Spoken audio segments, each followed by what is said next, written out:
Почитувани граѓани, почитувани медиуми, дали органите на прогонот конечно ќе се охрабрат и ќе отворат истрага за криминалиите на Зоран Заев?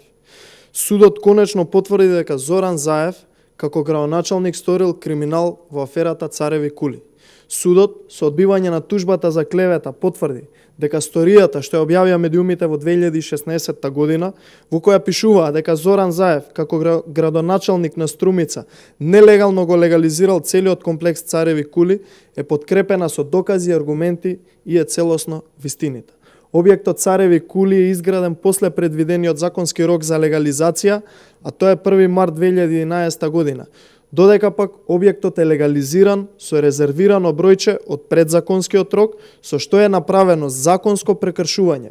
Па така објектот кој не бил ниту почнат на 1 март 2011 година, замислете, не бил ни почнат да се гради, го заведува Зоран Заев како веќе изграден во општината и го легализира на 3 јули 2013 година после цели 2 години.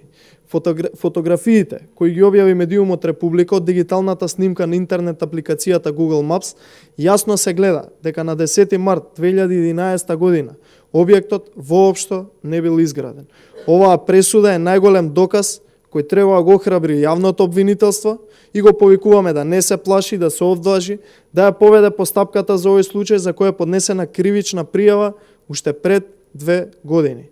Оваа пресуда покажува дека 1 евро за вицето, 1 евро за црквата е секојдневна навика на Зоран Заев и оваа пресуда исто така покажува дека освен скандали, афери и криминал, Зоран Заев всушност и нема што друго да понуди на граѓаните.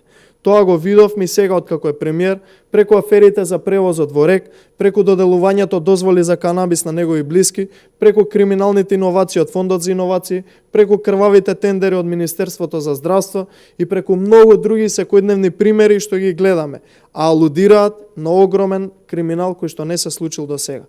Зоран Заев мора да одговара за криминалот кој го сторил додека бил градоначалник.